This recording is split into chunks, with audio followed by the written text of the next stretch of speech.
The sound of my mother-in-law's voice drifted up the stairs, sharp and critical as ever.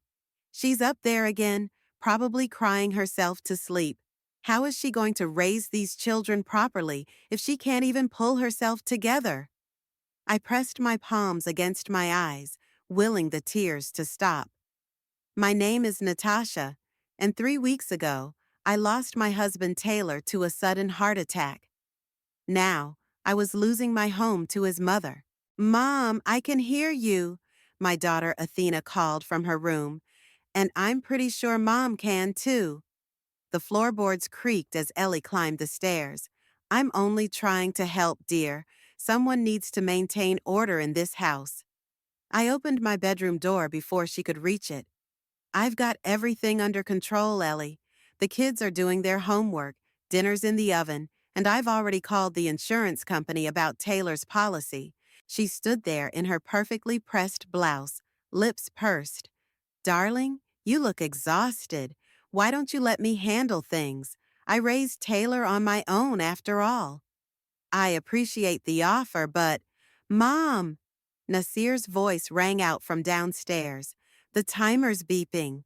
I moved to head downstairs, but Ellie blocked my path.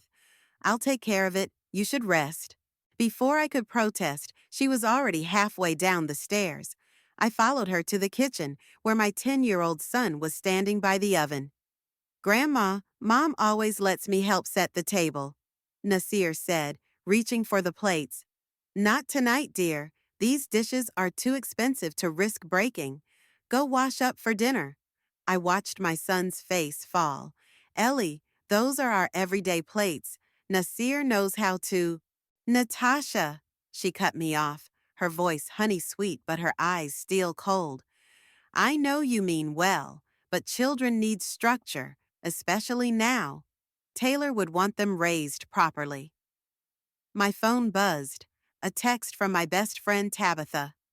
"How's it going with the dragon lady?" I typed back quickly. "She's taken over everything. I can barely breathe." "Want me to come over? I'll bring wine." "Not tonight. She's already commented twice about my drinking problem, aka the one glass of wine I had with dinner yesterday." I looked up to find Ellie rearranging my spice rack. "These should be alphabetized," she muttered. "Really, Natasha, how did you ever find anything?" "Taylor never had trouble finding the spices," I said quietly. She froze for a moment, then continued her reorganizing. "Well, Taylor was accommodating. Too accommodating sometimes." The front door opened, and Athena came downstairs, her backpack slung over one shoulder. "Mom, can I go to Sophie's house to study?" Before I could answer, Ellie stepped in. "Absolutely not. It's a school night." "But Mom always lets me study at Sophie's on Wednesdays," Athena protested, looking at me pleadingly. I took a deep breath. "Athena's right, Ellie. Sophie's mother supervises their study sessions, and she's always home by 8.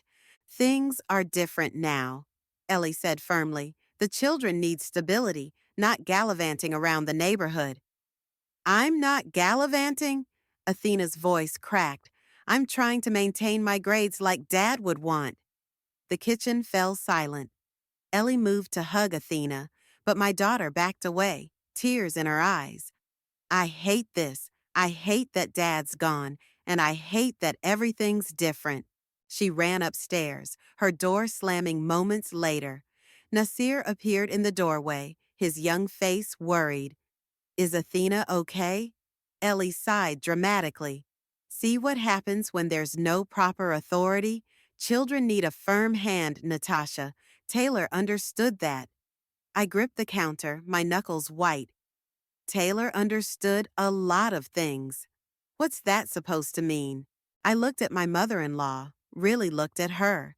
She'd moved into our house the day after the funeral, rearranging furniture, changing routines, criticizing every decision I made, and I'd let her, too numb with grief to fight back. But watching my children's world shrink under her rules, seeing their spirits dim day by day, something inside me was waking up. "Nothing," I said finally. I'm going to check on Athena. As I climbed the stairs, I heard Ellie's voice behind me. This is exactly why I need to be here. That poor woman can't even handle a simple teenage outburst. I paused on the landing, my hand trailing along the wall where Taylor and I had hung our family photos. My fingers brushed against a small nick in the wood, a secret mark Taylor had made years ago, though he never told me why. Something about that tiny imperfection in the perfect walls of Ellie's new domain made me smile. Taylor had his secrets, his quiet acts of rebellion. Maybe it was time I found my own. Absolutely not. Ellie's voice rang through the kitchen the next morning. No child of mine ever needed a cell phone at 13, and neither does Athena. She's not your child, I said, handing Athena her lunch bag. And Taylor and I already agreed she could have one for her birthday next week. Athena stood frozen between us, her eyes darting back and forth like she was watching a tennis match. Plans change, Ellie said, adjusting her pearl necklace. In times of grief, children need fewer distractions, not more. Mom, Athena whispered. Dad promised. The hurt in her voice made my chest tight. Before I could respond, Ellie stepped forward. Your father isn't here anymore, dear. Now, go get your brother. You'll be late for school. As soon as Athena left the kitchen, I turned to Ellie. You can't keep overruling me like this. I'm doing what's best for this family. Someone has to maintain standards. She opened the fridge, grimacing. Really, Natasha, store-bought orange juice? What happened to fresh squeezed? My phone buzzed. Tabitha again. Coffee? You sound like you need rescue. Can't, I texted back. Queen Elizabeth is monitoring my caffeine intake. That's it, Tabitha replied. I'm coming over. 20 minutes later, after the kids had left for school, the doorbell rang. Tabitha burst in before I could even reach it, her red curls wild and her arms full of coffee cups. Morning, Ellie, she called out cheerfully. Hope you don't mind, but Natasha and I have some wedding planning to discuss. Ellie appeared in the doorway, frowning. Wedding planning? My sister's wedding, Tabitha explained smoothly. Natasha's helping with the arrangements. You know how good she is at organizing events. Is she? Ellie's tone dripped with doubt. Well, don't let me interrupt. I need to reorganize the linen closet anyway. Someone's been folding the towels incorrectly. As soon as Ellie disappeared upstairs, Tabitha grabbed my arm and pulled me onto the porch. Okay, spill.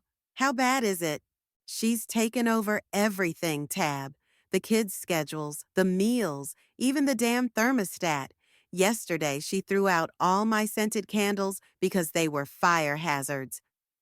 The ones Taylor got you for your anniversary? I nodded, fighting back tears. She says she's helping, but it feels like she's trying to erase me from my own home. So fight back. How? She's Taylor's mother. The kids need her. The kids need their mom, Tabitha said firmly. Their real mom, not Grandma Dictator. A crash from inside made us both jump. We rushed back in to find Nasir standing in the living room, a broken picture frame at his feet. I'm sorry, he said quickly. I was just trying to dust it like Grandma said. It's okay, sweetheart, I started, but Ellie was already there, tutting disapprovingly. This is what happens when children aren't properly supervised, she said, sweeping up the glass. From now on, no touching the family photos. But that's my favorite picture of Dad, Nasir protested. Then you should have been more careful with it, shouldn't you? I watched my son's lower lip tremble, and something inside me snapped. That's enough, Ellie. Nasir, go get ready for soccer practice. I'll fix the frame later. Soccer? Ellie straightened up. Oh, I canceled that. He needs to focus on his studies. You what? I stared at her in disbelief. Taylor coached that team. Nasir loves soccer. Taylor isn't here to coach anymore, is he? Her words hit like a slap. The boy needs structure, not sports. Tabitha stepped forward, her face flushed. You know what? I just remembered, Natasha, you still have that key Taylor gave you, right? The one for his study? I froze. The key. In all the chaos of the past weeks, I'd forgotten about it. What key? Ellie demanded. Nothing, I said quickly. Just something Taylor mentioned before. But I remembered now.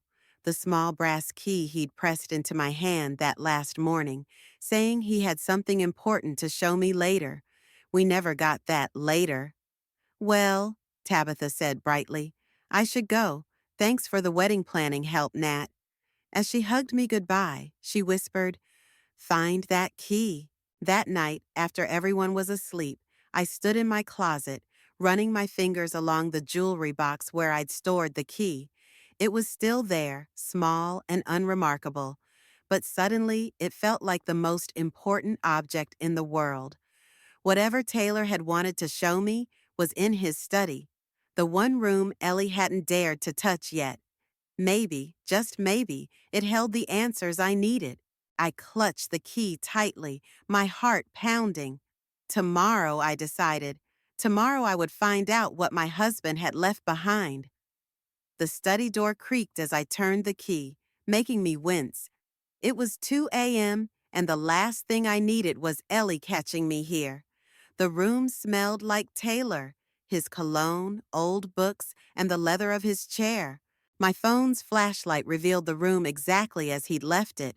His coffee mug still sat on the desk, a faint ring stained into the wood beneath it. I ran my fingers across his desk calendar, stopped forever on the day he died. What did you want me to find? I whispered. The beam of my flashlight caught something unusual, a corner of paper sticking out from behind the large family portrait on the wall. My hands trembled as I lifted the frame. There it was, a manila envelope with my name written in Taylor's familiar scrawl. Mom? I nearly dropped the envelope. Athena stood in the doorway, her phone providing a soft glow. Honey, you should be in bed. I heard the door. She stepped inside, closing it quietly behind her. What are you doing in Dad's study? I held up the envelope. Finding answers, I hope. She settled next to me on the leather couch, and I opened the envelope with shaking hands. Inside was a letter and several documents. Dear Natasha, I read aloud, my voice barely a whisper. If you're reading this, something's happened to me. I've been having chest pains lately, and though I don't want to worry you, I need to make sure you're protected. Athena gripped my arm. I continued reading. Mom will try to take control. She always has. She did it when I was growing up. She tried it when we got married, and she'll definitely try it now. Don't let her. You're stronger than she thinks, stronger than even you know. Dad knew, Athena whispered.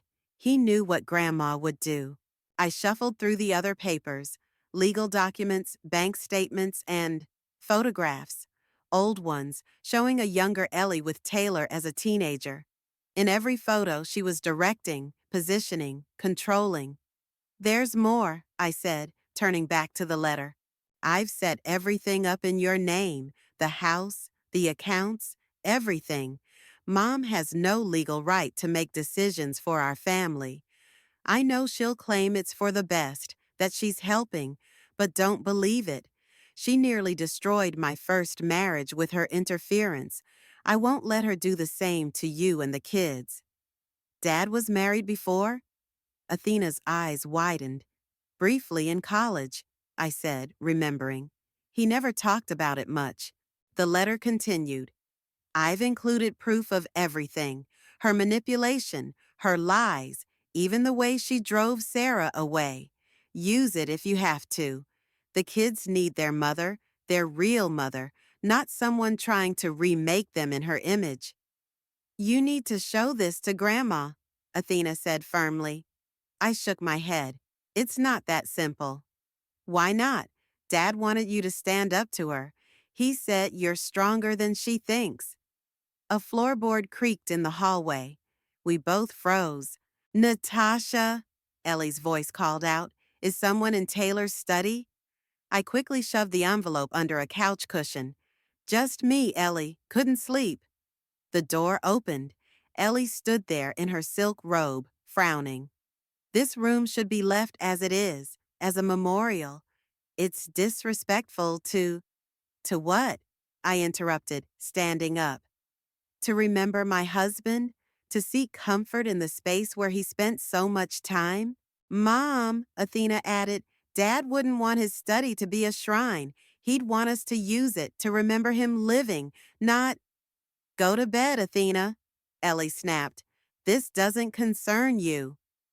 Actually, I said, my voice stronger than I'd felt in weeks, it concerns all of us. This is our home, our family. I am the matriarch of this family, Ellie declared. Taylor would expect— Taylor expected me to lead this family, I cut in, and it's time I started doing exactly that. Ellie's face paled. What are you talking about? Go to bed, honey, I told Athena, who squeezed my hand before leaving. Once she was gone, I faced my mother-in-law. Things are going to change, Ellie, starting tomorrow.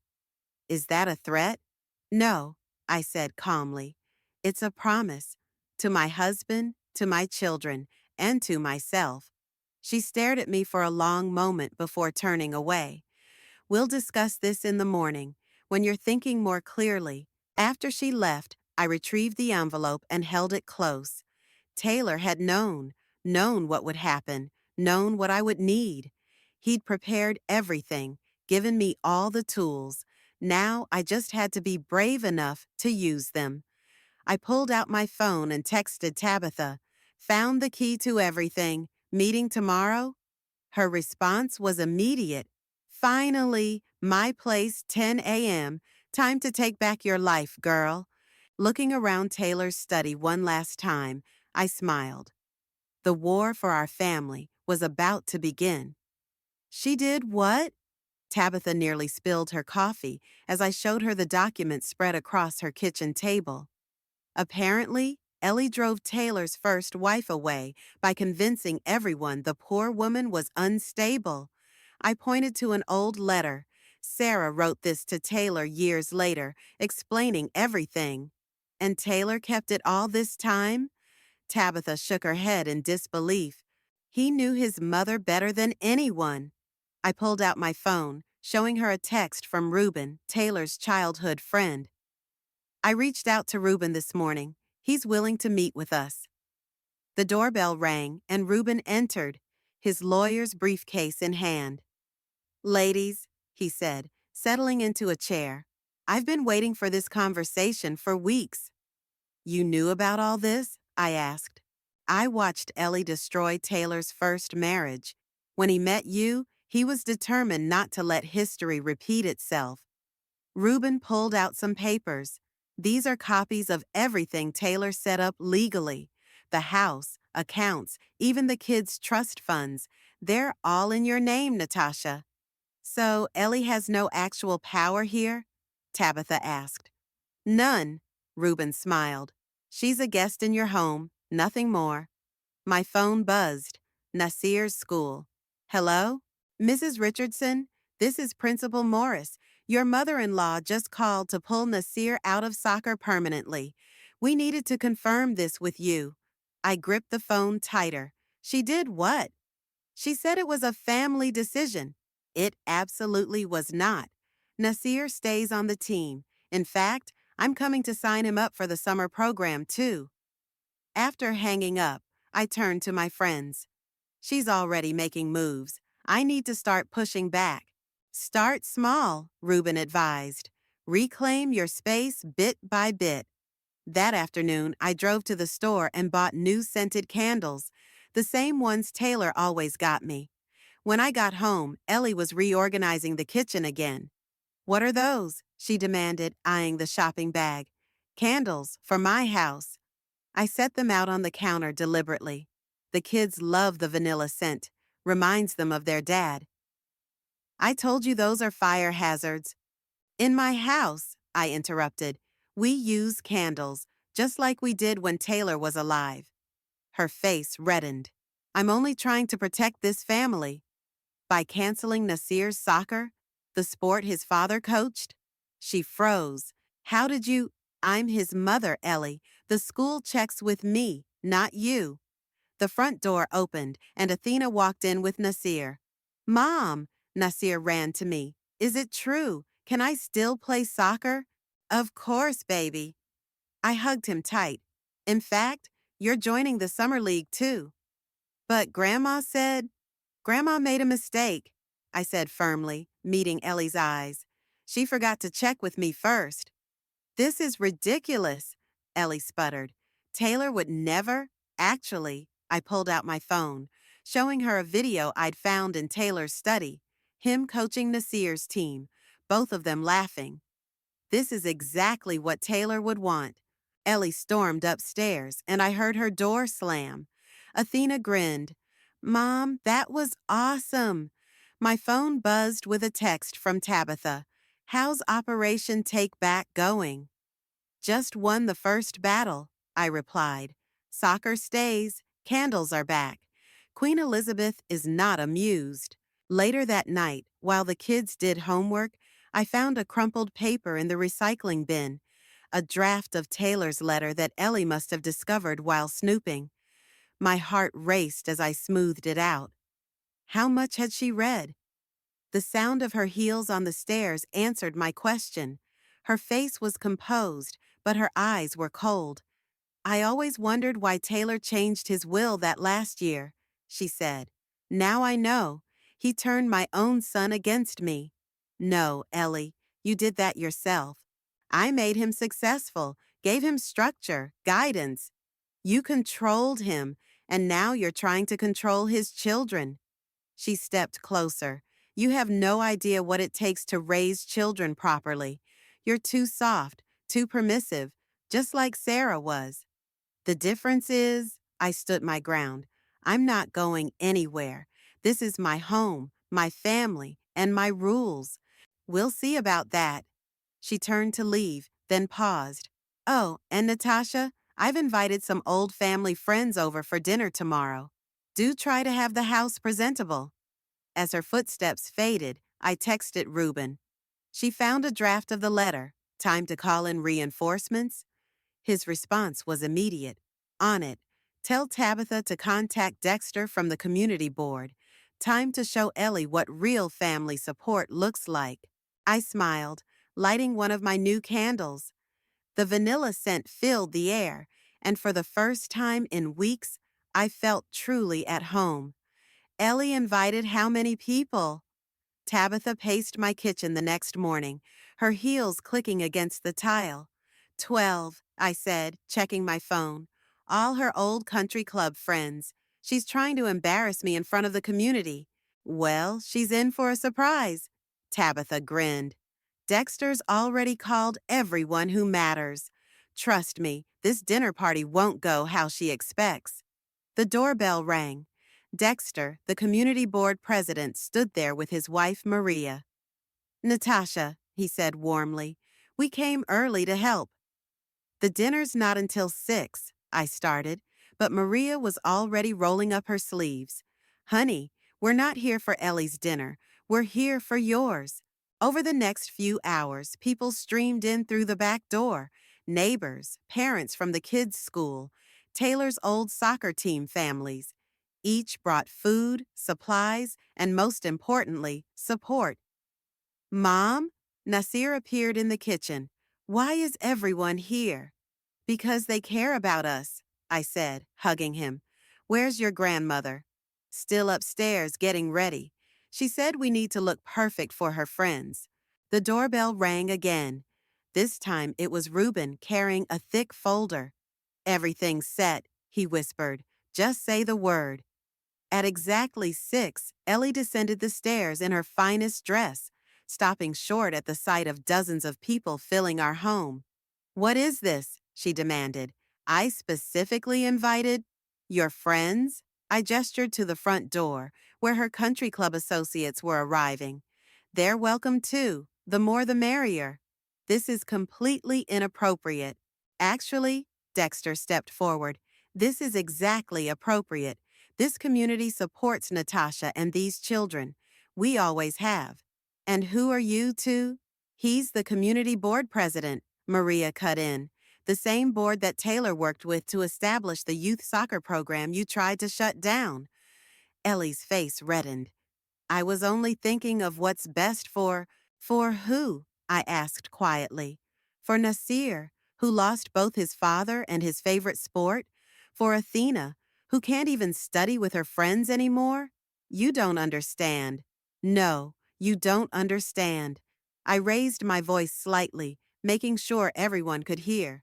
This is our home. These are our neighbors, our friends, our support system. Taylor knew that. It's why he chose this community. Taylor chose this community because I suggested it, Ellie snapped. Actually, Reuben stepped forward. Taylor chose it because it was far enough from you to give his family space to breathe. A murmur went through the crowd. Ellie's country club friends shifted uncomfortably. Is that true, Ellie? One of them asked. Did your son really move here to get away from you? Of course not. I only ever wanted what was best. Like you did with Sarah? The words slipped out before I could stop them. Taylor's first wife? The room went silent. Ellie's face turned pale. That was different, she whispered. She wasn't right for him. No, I said firmly. You decided she wasn't right for him. Just like you've decided I'm not right for these kids. I never. Mom? Athena appeared at my side. I found this in the study. She held up a photo album. It's full of pictures of Dad with Sarah. They looked happy. Until suddenly, she's not in any more pictures. Ellie reached for the album, but Athena pulled back. There's writing on the back of some photos, my daughter continued. Sarah wrote about how much she loved Dad, but how she couldn't handle the constant criticism, the manipulation, the control. Enough! Ellie's voice cracked. This is a private family matter. You're right, I agreed. So let's handle it like family. These people? I gestured to the crowd. They're our family too. They've been here for us since Taylor died. Where were your country club friends? One by one, Ellie's invited guests made their excuses and left, leaving her standing alone in a sea of our supporters. This isn't over, she said, but her voice lacked its usual authority. Actually, Reuben stepped forward again. It is. Natasha has legal documentation of everything. The house, the accounts, even Taylor's explicit wishes for his family's future. Would you like me to share those details with everyone? Ellie looked around the room, finally seeing what she was up against. Not just me, but an entire community ready to stand with us. I think, she said stiffly, I need to lie down. As she climbed the stairs, Tabitha squeezed my hand. Round one goes to us. Round one? Maria laughed. Honey, this was a knockout. But watching Ellie's defeated retreat, I knew better. This wasn't over, not by a long shot. She'd regroup, replan, and come back fighting. But this time, I'd be ready. The morning after the dinner party, Ellie was nowhere to be found. Instead, a formal invitation sat on the kitchen counter. Family meeting, 2 p.m., Taylor's old law firm. It's a power play, Reuben said when I called him. She's trying to intimidate you with the setting. Should I be worried? Bring the letter and documents. And Natasha, bring the kids too. It's time they understood everything. At 1:55 p.m., we walked into the law firm's conference room. Ellie sat at the head of the table, flanked by two lawyers and her friend Serenity from the country club. The children shouldn't be here, Ellie said immediately. They're exactly where they need to be, I replied, taking the seat opposite her. Reuben sat beside me, placing his briefcase on the table. I've called this meeting, Ellie began, because recent events have made it clear that this family is in crisis. As the matriarch, You're not the matriarch, Athena interrupted. Mom is.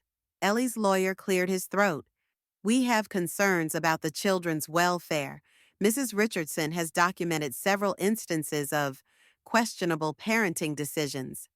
Like what? I demanded. Serenity pulled out a notebook.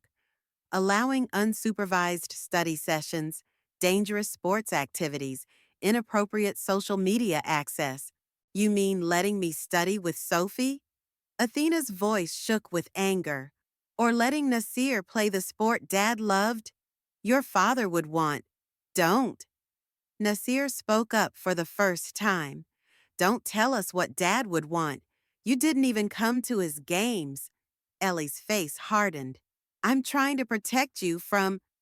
From what? I pulled out Taylor's letter. From turning out like their father? The son you tried to control so much he moved across the city to escape you? That letter is a forgery, Ellie snapped. Really? Reuben opened his briefcase.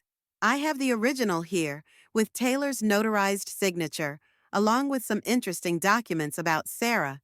The lawyers exchanged glances. Serenity shifted uncomfortably. Who's Sarah? Nasir asked.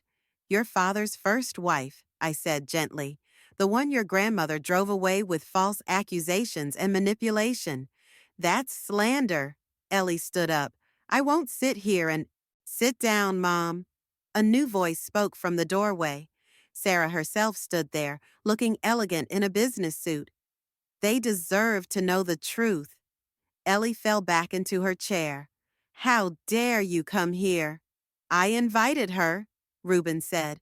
As Taylor's first wife, she has relevant testimony about your pattern of behavior. Sarah walked to the table. I loved Taylor. We were happy until his mother started spreading rumors about my mental health, my faithfulness, even my ability to have children. You were wrong for him, Ellie insisted. No, Sarah's voice was firm. I was just wrong for you. I wasn't controllable enough, moldable enough. So you destroyed me, but I won't let you destroy this family too. Is that why Dad kept all those pictures? Athena asked Sarah. To remember what Grandma did? Sarah nodded. Taylor never forgave himself for not standing up to her then. That's why he prepared everything for your mom, to make sure history wouldn't repeat itself. Ellie's lawyers were whispering urgently. Finally, one spoke up. Mrs. Richardson, given this new evidence, we recommend… Fire them, Ellie cut in. All of them. This meeting is over. No, I stood up. This meeting is exactly what we needed. The kids needed to see the truth. They needed to understand why their father set things up the way he did. I'm their grandmother. I have rights. You have privileges, Reuben corrected. Privileges that can be revoked. Are you threatening me? No, I said quietly. I'm giving you a choice. Either accept that this is my family to lead or leave. Taylor made his wishes clear. I won't let you do to my children what you did to him. The room fell silent. Nasir reached for my hand under the table. I choose my family, he said firmly. Me too, Athena added. Ellie looked around the room, at her dismissed lawyers, at Sarah's steady gaze, at her grandchildren's determined faces. For the first time, I saw something new in her expression. Fear. You can't just cut me out, she whispered. No one's cutting you out, I said. But things will be different now. My house, my rules, my family. You can be part of that, but only on those terms. She stood slowly, gathering her purse. I need time to think. As she walked out, Sarah touched my arm. You did what I couldn't. You stood up to her. We all did, I said, hugging my children close. Together. Watching Ellie's retreating figure through the glass walls, I felt no triumph, only relief. The truth was finally out, and with it, the power she'd held over us for so long. Now we just had to see what she'd do next. 3 days passed without a word from Ellie. Her bedroom door remained closed, meals untouched outside it. The silence felt like the calm before a storm. She's planning something, Tabitha warned over coffee. Women like Ellie don't just give up. As if on cue, my phone buzzed with a text from Dexter. Heads up, Ellie's at the community center with her country club friends. They're calling an emergency board meeting. Now? I grabbed my keys. Watch the kids, Tab. Go, show her what you're made of. I arrived at the community center to find the parking lot full. Inside, Ellie stood at the podium, perfectly composed in her designer suit. And as a concerned grandmother, I must bring attention to the declining standards in our community. Single mothers without proper support systems. You mean widows whose mother-in-laws try to steal their children? I called out, walking down the aisle. Gasps rippled through the crowd. Ellie's fingers tightened on the podium. Natasha, this is a closed meeting. About my family? I don't think so. I turned to face the crowd. You all knew Taylor. He coached your kids, helped with community projects, believed in making this place better for everyone. Exactly, Ellie jumped in. And now his legacy is right here. I pulled out my phone, playing a video I'd found in his study. Taylor's face filled the screen, recorded just weeks before his death. Hey, beautiful. His voice filled the room. If you're watching this, I guess those chest pains meant something after all.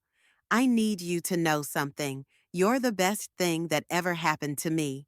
You gave me the strength to break free from Mom's control, to be my own person. Ellie tried to speak, but Dexter shushed her. The video continued. I've watched you raise our kids with love, not rules, with guidance, not control. You're everything I wished my mother could have been. Tears streamed down my face as Taylor's image smiled. Don't let her do to our family what she did to mine. The house, the accounts, everything's yours. But more importantly, the kids are yours to raise. You're their mother, and you're amazing at it. The video ended.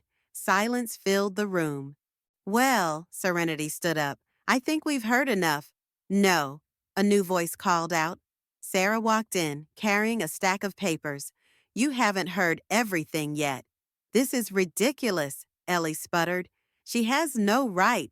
I have every right. Sarah passed out documents to the board members. These are the complaints filed against Ellie 20 years ago. Harassment, defamation, even stalking. The same patterns she's showing now. Those charges were dropped, Ellie protested. Because Taylor begged me to, Sarah replied. He didn't want to believe his mother could be so cruel, but he learned. That's why he protected his new family from you. Dexter stood up. I move to dismiss this emergency meeting. All in favor? Hands shot up across the room. Ellie's supporters shrank in their seats. Furthermore, Dexter continued, I move to formally recognize Natasha as the head of the Richardson family and their rightful representative on all community matters. More hands raised. Ellie's face turned red. You can't do this, she hissed. I am still a guest in my house, I finished, and not a very good one. The crowd began to disperse. Ellie's friends hurried past her without meeting her eyes. Finally, only Ellie, Sarah, and I remained. You've ruined everything, Ellie whispered. No, Sarah said gently. You did that yourself. 20 years ago with me and now with Natasha. The difference is she's stronger than I was. What happens now? Ellie asked, her voice small. That depends on you. I stepped closer. You can either accept that things have changed and try to be the grandmother our children deserve, or you can leave. But the controlling, the manipulation, it stops now. They're my family too. Then prove it, not by ruling them, but by loving them. Can you do that? She looked between us, the woman she'd driven away and the woman who'd stood her ground. I don't know how, she admitted finally. Then maybe it's time to learn, Sarah suggested, before you lose another family. My phone buzzed, a text from Athena. Is Grandma coming home? I showed Ellie the message. Well, are you ready to try things our way? She wiped her eyes, smearing expensive mascara. I, I need time. Take it, I said. But remember, when you come back, it's to our rules, our family, our way. As she walked out, Sarah squeezed my hand. You did it. You really did it. We did it, I corrected. All of us together. Looking around the empty community center where Taylor had spent so many happy hours, I felt his presence stronger than ever. He'd given me the tools, but I'd found the strength. Now it was time to go home and tell our children that the war was finally over. Mom, Grandma's here. Nasir's voice carried from the front door. I looked up from Taylor's desk, now my desk, in the study to see Ellie standing in the doorway, a small suitcase at her feet. The 30 days are up, she said quietly. I'd like to come home, if the offer still stands. I gestured to the chair across from me. We should talk first. She sat down, her usual perfect posture slightly wilted. I've been seeing a therapist, Dr. Matthews. She's helping me understand patterns I never noticed before. Good, that was our condition. I know. She twisted her wedding ring. She showed me how I've been recreating my own mother's controlling behavior. I didn't want to believe it, but Grandma, Athena appeared behind her. You're just in time. Mom's letting me redecorate my room. Want to help pick colors? Ellie's hand twitched, and I could see her fighting the urge to take control. Instead, she asked, what colors are you considering? Black and purple. I see. Ellie caught my eye, took a deep breath. It's your room, dear. What matters is that you love it. Athena's jaw dropped. Mom, what did you do with the real Grandma? We all laughed, breaking the tension. Why don't you show her your design ideas? I suggested. As they left, I heard Ellie asking questions instead of giving orders. A small change, but significant. My phone buzzed with a text from Sarah. How's it going? She's trying, I replied. Really trying. The doorbell rang. Tabitha burst in with takeout bags. Family dinner. I brought everyone's favorites, even your weird seaweed snacks, Ellie. You remembered? Ellie looked touched. Course I did. Your family. Difficult, sometimes impossible family, but still family. We gathered around the dinner table. No formal dining room, no strict seating arrangement. Nasir had soccer dirt on his knees. Athena's hair was wild from dance practice, and for once, Ellie didn't comment on either. Before we eat, she said suddenly, I have something for everyone. She pulled out a stack of envelopes. Letters. Dr. Matthews suggested I write down things I should have said long ago.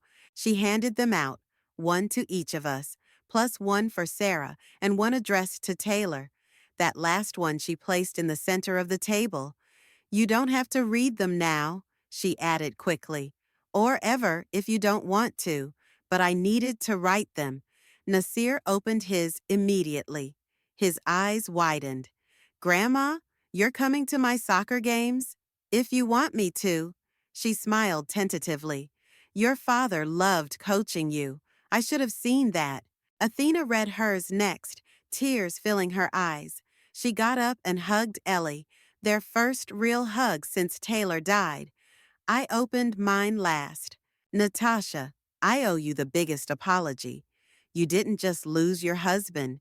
You lost your partner, your children's father, your future as you planned it. Instead of helping, I tried to take what little you had left. I was wrong. Taylor chose well when he chose you. You're stronger than I ever gave you credit for. Thank you for not giving up on me, even when I gave you every reason to. The guest room is made up, I said, closing the letter. Same rules as before. Respect boundaries, ask, don't tell, and therapy continues. Agreed. Ellie reached for the letter to Taylor. This one, I'd like to put it in his study, where it belongs. Together, we walked to the study. Photos lined the walls, old ones of Taylor and Sarah, newer ones of our family, recent ones of soccer games and dance recitals, a timeline of love, loss, and healing. He would be proud, Ellie said softly, of all of us. Even you? Especially me, I hope. It's not easy admitting you've been wrong for so long. From downstairs, Tabitha called. Food's getting cold, and Nasir's eyeing the last spring roll. Save me one, I called back. To Ellie, I added, welcome home. For real this time. As we headed downstairs, I caught a glimpse of our reflection in the window. Mother and daughter-in-law, both changed by loss, both healing through love. Not perfect, but family. Taylor's letter sat on his desk, next to the vanilla candle I'd lit earlier. Its flame flickered, casting dancing shadows that seemed to whisper, "This is what I wanted all along." Not perfect harmony, but real love. Not strict control, but genuine connection. Mom, Athena called. Nasir's telling Grandma about his goal last week, and he's totally exaggerating. Am not, Nasir protested. Are too. Ellie caught my eye and smiled. A real smile, not her usual practiced one. Shall we go referee? No, I said, returning her smile. Let's just go listen. Sometimes that's all family needs to do.